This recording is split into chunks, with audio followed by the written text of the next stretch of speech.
Téléspectateurs et téléspectatrices de la télévision BF1, bonjour et bienvenue. C'est un plaisir de vous retrouver en février à nouveau pour le FESPACO, car oui, nous sommes à la 28e édition du Festival panafricain du cinéma et de la télévision de Ouagadougou, et la télévision BF1 est très heureuse de vous retrouver avec ces deux rendez-vous Cinestar et Écran FESPACO. Pour ce tout premier numéro de Cinestar, nous avons l'une des célébrités dont on ne peut se passer de parler dans ce pays-là concernant le cinéma, tant chacun de ses passages au cinéma est marqué, remarquable. Elle est pétrie de talent, bientôt 35 ans de carrière. Je ne sais pas si on va le célébrer ou pas. En tout cas, on va peut-être lui mettre la puce à l'oreille et espérer voir quelque chose en ce sens-là. En entendant avec elle aujourd'hui, nous allons essayer de revenir sur l'ensemble de sa carrière et ensemble, pourquoi pas, se projeter dans l'avenir. Elle, c'est une Samo. On fait la part belle voilà, au SAMO aujourd'hui pour démarrer. Je reçois Madame Georgette Paré. Bonjour. Bonjour Stéphanie. Comment ça va? Oui, ça va, merci. C'est un plaisir de vous avoir sur ce plateau pour démarrer Cinestar. Tout le plaisir est pour moi. Tant mieux. Alors, au nom du droit d'aînesse, je ne vais pas aller trop dans les vannes. Je vais rester polie et respectueuse, tranquillement. Enfin, je vais essayer. Je ne promets rien. D'accord, on va voir. J'espère que le FESPACO démarre bien pour vous. Oui, je peux le dire, même si c'est assez laborieux, par rapport à mes engagements à chaque édition du FESPACO, j'ai une multitude d'activités. Multitude, c'est trop dire, mais en tout cas, j'ai 2-3 activités que je mène pendant le FESPACO et ça me bouffe, ça me prend vraiment énormément. Pour nous qui voyons de quoi il est question, je peux comprendre et je vous souhaite plein de courage. Merci. Alors avant d'aller dans le vif du sujet avec vous, ce plateau, pour tous ceux qui l'ont suivi l'année dernière, vous le savez, en temps normal, c'est un plateau que je partage. Donc nous sommes deux à animer ce plateau. Malheureusement, la vie c'est ainsi également. Cette année, je suis seule. L'année dernière, j'étais aux côtés de Tom Ouedraogo, que vous avez certainement connu, autant dans le cinéma que dans la télévision. Grand homme de son état, grand artiste dans l'âme. Il était réalisateur, producteur, acteur de cinéma et surtout présentateur télé, mon colistier comme on le dit sur Écran FESPACO, autant l'année dernière en octobre qu'en février dans BF1 fait son FESPACO, parce qu'on avait voulu quand même marquer d'une pierre blanche le FESPACO qui était prévu il y a 2 ans mais qui n'a pas pu se tenir en date et en heure. Donc on était ensemble sur le même plateau. Malheureusement, il a été arraché à notre affection. On s'en souvient, c'était le 12 avril 2022 du côté de la Côte d'Ivoire, mais son souvenir reste gravé dans nos mémoires. On se souvient de lui et on a juste envie de dire, les artistes ne meurent jamais. Tom, va en paix, mais tu auras marqué ta génération et on va continuer de se souvenir de toi de la plus belle des manières possibles. On est dans le cinéma, on a forcément entendu parler de Tom, ou on a forcément rencontré Tom, peut-être sur un plateau de tournage ou dans une occasion d'émission. Eh bien Georgette, est-ce que toi tu as déjà eu l'occasion de rencontrer Tom? Je connais bien Tom, je l'ai connu en tant qu'acteur dans des films. Je sais aussi qu'il est réalisateur. Je sais qu'il était également membre de l'association des cinéastes des cinéastes burkinabés. Et donc, très souvent, on se rencontrait. Je recevais ces messages à travers justement le groupe WhatsApp qui avait été créé. C'est quelqu'un de très engagé, c'est quelqu'un de très sérieux dans le travail. Moi, je ne connais pas Tom bavard. Enfin, je ne l'ai pas connu désordonné non plus. C'est quelqu'un qui est vraiment sérieux et qui fait les choses vraiment avec beaucoup d'engagement. Donc, c'est vrai que quand on a appris la nouvelle de sa mort, ça a créé une vraie onde de choc dans le milieu du cinéma. On ne comprenait pas ce qui se passait. Il y avait plusieurs versions et finalement, quand on a appris qu'il a été attaqué, qu'il est non loin de chez lui et tout, ça se dit mais comment est-ce possible quoi? Voilà, comment est-ce que ça a pu lui arriver?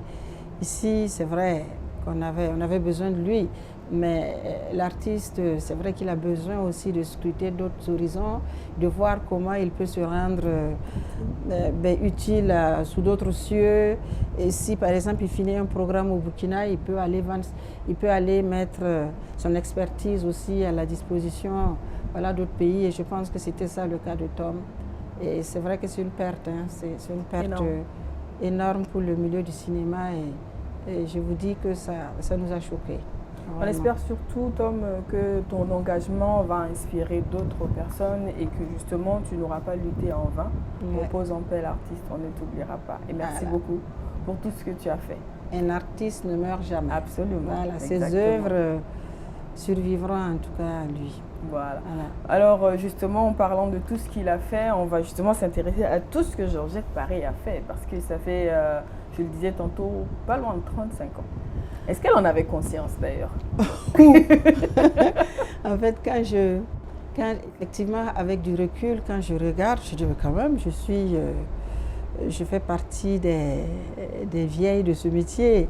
C'est vrai que j'ai 35 ans de carrière. Dans l'armée, vous partez à la retraite. Hein? C'est vrai, quand même. Dans l'armée, vous partez à la retraite. Et donc, oui, c'est vrai que quand moi j'arrivais au cinéma, il y avait déjà des comédiennes comme Aikita, comme les Mama Yameogo, Kabouré. À l'international, déjà, il y avait les Nakissi Savané, les Annie Kélé, qui étaient déjà des comédiennes.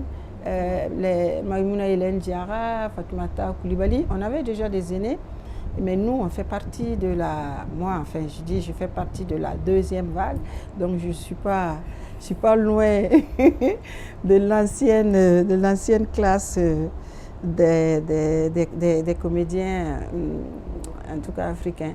Donc oui, 35 ans déjà, c'est énorme. Si j'enlève ça de mon âge, j'avais à peine 20 ans. Exactement. Voilà, donc c'est ça. Donc je suis, disons que le cinéma m'a épousée. Et on ne s'est pas très bien entendu. Nous sommes un couple. C'est un mariage aussi, non? Bien sûr. Oui. C'est un mariage et il y a des hauts et des bas. Et à un moment donné, j'ai dit, bon, ça suffit. J'ai l'impression que tu ne m'aimes pas beaucoup. J'ai l'impression que tu ne m'aimes pas beaucoup. On va faire séparation de corps et puis on appréciera. Et après, je me suis ennuyée. Je me suis dit non, ça me manque quand même. Parce que je suis allée voir ailleurs, parce que j'ai fait aussi des études en communication. Exactement, communicatrice de formation. Et voilà, et je me suis dit, ok, d'accord, le cinéma ne m'aime pas beaucoup, je vais aller me faire voir ailleurs. Mais tout de suite, ça continue à me faire des clins d'œil. Et donc, je pense que on est mariés pour la vie. Hein. Justement, pour rester sur la métaphore du mariage, j'ai quand même l'impression que c'est Georgette qui a demandé sa main au cinéma parce que le démarrage a été assez audacieux dans le cinéma. Ah ben non, le cinéma est venu à moi, je ne l'ai même pas cherché du tout. Okay. Ouais, le cinéma est venu à moi comme ça dans la rue. Quand j'ai rencontré mon premier réalisateur. Donc, c'est le cinéma qui est venu à moi. C'est lui qui est venu. Oui, et j'ai dit, mais pourquoi pas, on va voir comment ça va. Au début, c'était bien, mais comme tous les amours d'ailleurs. Au début, c'était beau, c'était bien, c'était beaucoup de production, beaucoup de tournage et beaucoup de voyages dans les festivals et tout. Et à un moment donné, ça a commencé voilà.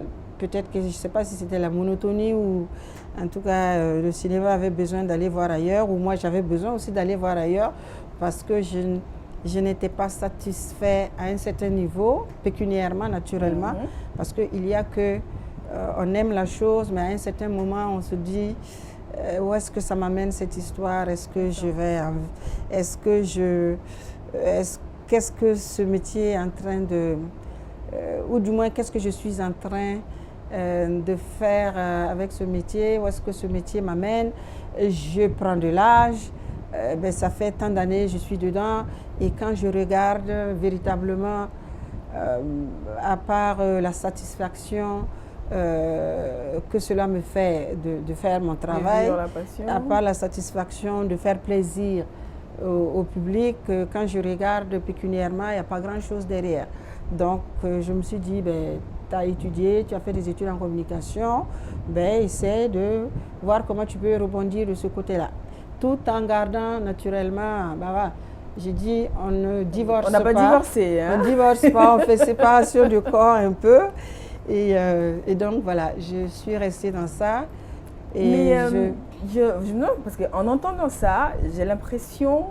Est-ce que ça veut dire qu'il n'y a pas de plan de carrière et de retraite en tant qu'acteur dans le cinéma, quand on est dans le contexte burkinabé spécifiquement? Oh, disons que quand on est dans le contexte, je dirais burkinabé, mais aussi africain, hein, ou du moins dans notre espace sous-régional. Oui, parce que, comme on le dit, les artistes, il n'y a pas de statut déjà pour les artistes. Nous ne cotisons pas pour la sécurité sociale. Nous n'avons pas de convention entre les producteurs et les acteurs que nous sommes. Il n'y a pas de convention qui nous lie et à partir de laquelle ils payent, comment on appelle ça, ils contribuent à payer nos retraites, tout, ça n'existe pas. Et donc, du coup, oui, on fonctionne au gré des plateaux. On peut gagner beaucoup d'argent et attendre plusieurs mois, voire même des années avant de revenir tourner. Donc, nous ne cotisons pas pour notre retraite. Donc, à partir d'un certain moment, tu te dis, ben, je commence à prendre de l'âge. Ben, ce métier, jusque-là, les choses n'ont pas bougé. Qu'est-ce que je fais quand même pour préparer ma retraite? Parce qu'à partir d'un certain âge, voilà, que l'on le veuille ou non, ben, la réalité vous rattrape. Et après, comment vous faites? Comment vous allez survivre? Mais qu'est-ce qu'il faudrait, par exemple, au Burkina? Parce que ça, ce n'est pas un discours isolé, hein, on l'entend régulièrement, des acteurs de comédiens qui sont obligés de faire quelque chose à côté pour arrondir les fins de mois, ou d'ailleurs même pour faire bouillir la marmite. Pendant ce temps, on peut vivre de sa passion. Pour d'autres, ce n'est pas le cas, il y en a qui vivent clairement de ça. Mais qu'est-ce qu'il faudrait au Burkina pour que, si on décide d'embrasser le métier d'acteur de cinéma, qu'on se dise, tiens, tranquille, j'y vais, je suis rassurée, ça va marcher? Ben, il faut organiser le métier. Voilà, moi je pense que c'est pas seulement même propre aux acteurs, c'est propre pratiquement à tous les corps de métier du cinéma dans notre contexte. Donc il faut réorganiser le métier, il faut lui donner une feuille de route, il faut que l'on sache qu'en s'engageant dans ce métier, voilà là où ça nous amène. Voilà. Mais pour l'instant, bon, sûrement que les choses tendent, parce que notre cinéma est en train de se réorganiser. Et j'ai quand même espoir que, bon, peut-être au soir de notre vie, ou du moins les générations à venir, elles pourront quand même profiter d'une corporation organisée et qui milite pour ses droits et dont tout est vraiment mis en place. Voilà, donc je pense que moi je me suis assez battue pour ça. Beaucoup se sont battus pour ça avant moi. Il y en a qui sont en train de prendre la relève. Ben, l'espoir est permis. L'espoir est permis. Pour revenir à la carrière de Georgette Paré, est-ce que l'international l'a tenté? Est-ce qu'elle a l'expérience à l'international? Disons que j'ai été assez négligente à ce niveau, parce que quand j'ai été à Abidjan pour faire mes études en communication, j'ai eu l'occasion de jouer avec Henri Duparc et avec quelques réalisateurs sur place là-bas. Quand Sembène Ousmane a voulu faire son film, son dernier film Molade, il m'a sollicité pour faire le casting du film, pour m'occuper également d'une partie de la production et tout. Et donc, et moi-même dans mes ambitions, justement, j'avais créé un répertoire de comédiens africains, justement pour permettre à ces comédiens d'avoir une carrière internationale. Parce qu'il ne suffit pas, un comédien, en fait, il n'a pas de nationalité, il n'a pas de... Voilà, il va partout où on fait appel, où ses compétences, en tout cas, sont demandées. Donc, justement, dans mon plan d'action, je dirais, j'avais prévu, en tout cas, d'ouvrir la chose à l'ensemble des acteurs. Donc, j'avais créé un répertoire de comédiens africains et j'entendais faire en sorte qu'ils puissent jouer à l'international, y compris moi, bien entendu. Voilà. Et donc, à un moment donné, ça n'a pas très bien fonctionné Et donc, mais je suis restée fidèle à moi-même et j'ai toujours mené des activités tendant à promouvoir les acteurs africains. Voilà, mais c'est vrai que c'est comme si je le faisais pour les autres sans véritablement penser à moi. J'ai des copines, j'ai eu l'occasion de tourner un peu partout dans le monde. J'ai des amis qui ont toujours voulu que je reste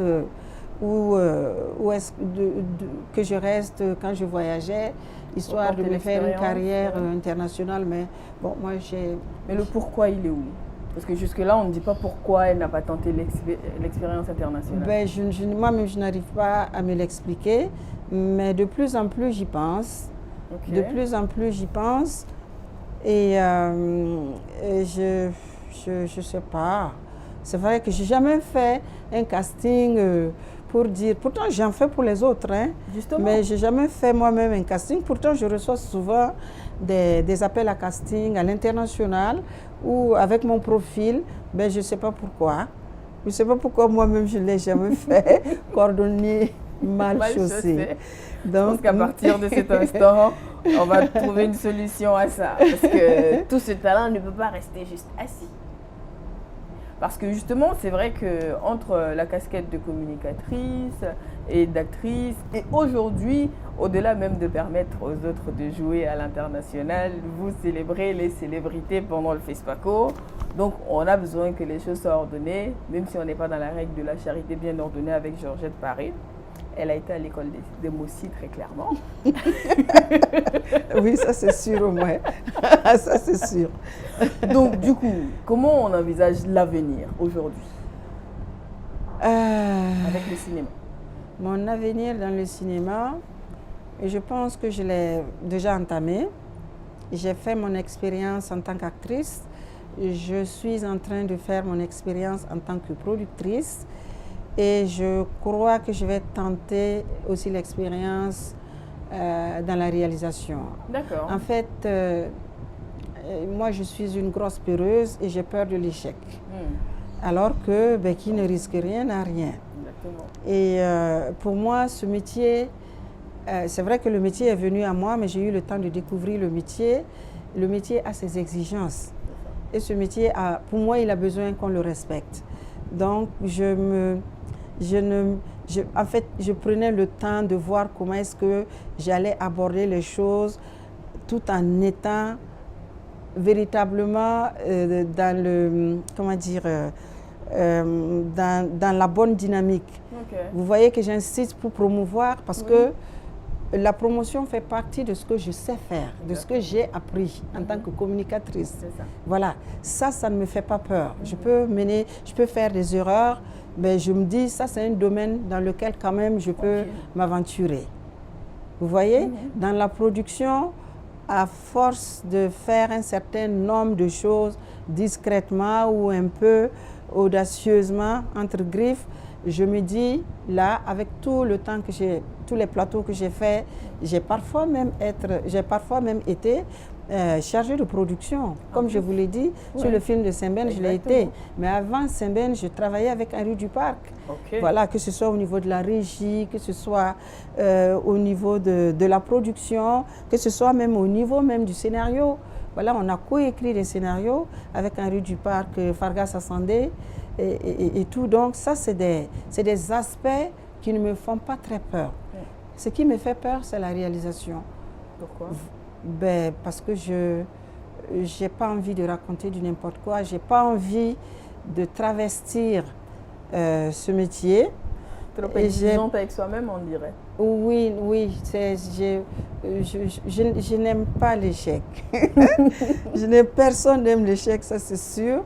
Mais encore une fois, je suis en train de me convaincre que il faut que je me jette à l'eau aussi. Est-ce qu'on peut vous pousser en disant il le faut? J'ai envie de pousser un peu de la conviction en disant il le faut maintenant. Oui, moi je pense que je peux. Moi aussi. J'ai vu plein de gens qui l'ont fait et je pense que je peux. Okay. Donc, en termes de sujet de prédilection, parce qu'on a quand même vu Georgette Paré incarner des rôles féminins spécifiquement pas communs.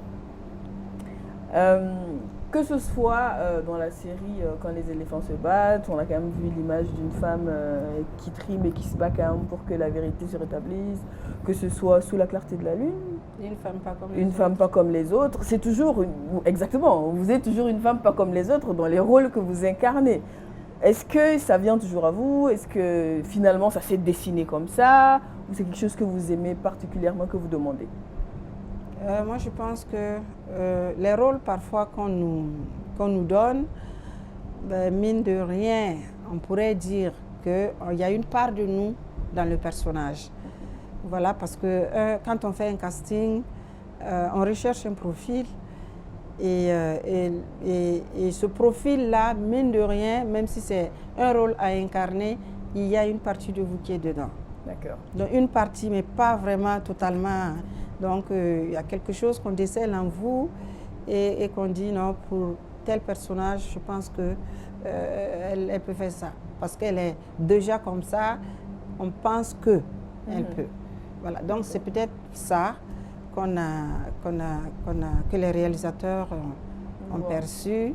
Et puis bon, mais c'est vrai que mais quand j'étais plus jeune, ce n'était pas des personnages comme ça qu'on me donnait. Hein. Ah. Ben non, ce n'était pas des personnages comme ça. J'avais des rôles de personnes dévergondées aussi. Voilà. Quand j'étais plus jeune, j'étais beaucoup plus, comment dire, voilà quoi, j'étais très joviale, ouais. Je n'avais pas froid aux yeux. Maintenant, je me fais assez sage quand même. Donc, du coup, j'ai eu à incarner des personnages de femmes qui draguent, mais de filles qui draguent, même de prostituées, parce que dans Rue Princesse, par exemple, j'ai joué la prostituée là-dedans. Dans Afrique, mon Afrique également, j'étais prostituée. Et bon, donc, en fonction des âges et de ce qu'on peut se permettre d'être, bon, souvent on regarde et puis on vous colle le personnage. Voilà, donc je pense que c'est un peu ça. J'ai envie de dire quand même, c'est-à-dire que vous aurez traversé plusieurs facettes de la femme. J'insiste sur le côté femme parce qu'on s'achemine vers la fin de notre entretien. Vous êtes promotrice des Celebrities Days et cette année, on fait la part belle à la femme. Pourquoi? Oh, parce que dans ce métier, dans les métiers du cinéma, les femmes sont dans tous les corps du métier du cinéma. On ne s'en rend pas compte, mais elles sont à tous les postes et elles font du bon travail. Et donc, je me suis laissée croire que ces femmes-là méritent aussi qu'on les mette sous les feux de, comment on appelle ça, des projecteurs. Oui. Et que, quelque part, on découvre véritablement qui elles sont. Il y a, les réalisatrices sont les plus connues, mais il y en a, il y a d'autres corps de métiers. De l'ombre, comme voilà, on dit souvent dans le cinéma, exactement. Oui. Et pourtant, elles font de très bon travail. Et donc, il y a des têtes d'affiche là-dedans. Il y en a des célébrités. Et donc, cette année, à Celebrities Days, l'honneur leur sera rendu. Pourquoi spécifiquement pour la 4e édition? En fait, c'est arrivé comme ça. Je me suis assise avec mes collaborateurs, on a réfléchi, on a dit, bon, cette année, qu'est-ce qu'on peut faire pour sortir aussi un peu de l'ordinaire? Voilà, parce que les autres fois, c'est tout le monde y compris, ou quelquefois, ce ne sont que des acteurs. L'édition dernière, c'était des célébrités de toute catégorie. Il y avait les célébrités des sports, il y avait les célébrités de la musique, il y avait des promoteurs culturels, il y avait... Voilà, donc c'était la dernière fois, c'était tout un ensemble. Mais avant ça, ça n'était que des acteurs. Et cette fois, je dis, c'est les femmes. Donc peut-être la prochaine fois, ça sera les jeunes, et ainsi de suite. J'ai envie de dire encore une fois, elle a été vraiment à l'école des mots aussi. Parce qu'en général, le chiffre 4 est associé à la féminité. Vrai, donc c'est pour ça que je veux savoir pourquoi spécifiquement la 4e édition. Non, c'est arrivé comme ça. Ça c'est vrai. Eh ben dis donc c'est ça. Donc comme quoi. Donc malheureusement, j'aimerais bien qu'on développe en fait quand même l'engagement de Georgette Paris sur la place de la femme et tout ça. Mais on n'a plus beaucoup de temps. Mais je vais quand même arracher un petit message pour toutes les jeunes filles qui aimeraient bien embrasser un métier dans le cinéma, hein, que ce soit comédienne et que ce soit dans les autres métiers. Qu'est-ce qu'elles doivent savoir ou qu'est-ce qui serait bien de forger avant d'y aller? il faut prendre ce métier comme un métier entier à part entière. Il ne faut pas se dire qu'on on vient au cinéma juste pour un passage. Voilà. Nous, quand on arrivait au cinéma, on ne savait pas où le cinéma allait nous mener. On est arrivé comme ça et voilà où nous en sommes. Ça, c'est des exceptions. Oui. Mais il y en a aussi qui sont arrivés comme moi et qui n'y sont plus, qui sont totalement partis. Exactement. Maintenant, celles ou ceux qui ont envie véritablement de faire ce métier, aujourd'hui, il y a pas mal d'écoles de cinéma. Nous-mêmes, nous en avons ici. Au Burkina, il y a l'ISIS qui est là, qui forme tous les corps de métier. Même l'actorat, cette année, est dans le programme. Donc, il faut qu'on apprenne à étudier le métier, ou en tout cas à se former avant de faire le métier. Ce n'est que comme ça, à mon avis, qu'on peut y arriver. Et ce n'est qu'en ce moment que, véritablement, on peut comprendre le métier, encore mieux l'aimer et le respecter. Voilà, en fait, c'est ça. C'est très important. Le respect du métier, c'est absolument important. Si vous respectez le métier et vous le pratiquez bien, il vous le rendra aussi. Et le public vous le rendra. Absolument. Parce que le public saura que vous connaissez le métier et vous le pratiquez bien. Et c'est tout ce qu'on demande. Et c'est sur ça qu'on va s'arrêter pour aujourd'hui. C'était un agréable moment d'échange. Court, hélas, mais agréable. Ouais. Donc je sais que ce FESPACO sera très intense pour Georgette Paré, donc je lui souhaite beaucoup de courage. Merci. Beaucoup d'énergie. Merci. Beaucoup de force. J'en ai besoin. Et surtout, très bon FESPACO. Merci. Merci Stéphanie. Et à vous, chers téléspectateurs, on se donne rendez-vous prochainement pour Écran FESPACO où on va développer un certain nombre de thèmes. Tout au long de la semaine, on va échanger, on va recevoir les différents acteurs des différents corps de métier du cinéma pour échanger des défis et problématiques qui sont les leurs sur ce même plateau. Et tous les matins, on a rendez-vous avec une célébrité pour échanger sur sa carrière. Je vous souhaite donc un très bon FESPACO. Allez au cinéma, rendez hommage et honneur au travail de tous ces hommes et femmes du cinéma. Ils triment dur pour nous faire plaisir. Rendons-les leurs en allant au cinéma. Bonne suite de programme. Au revoir.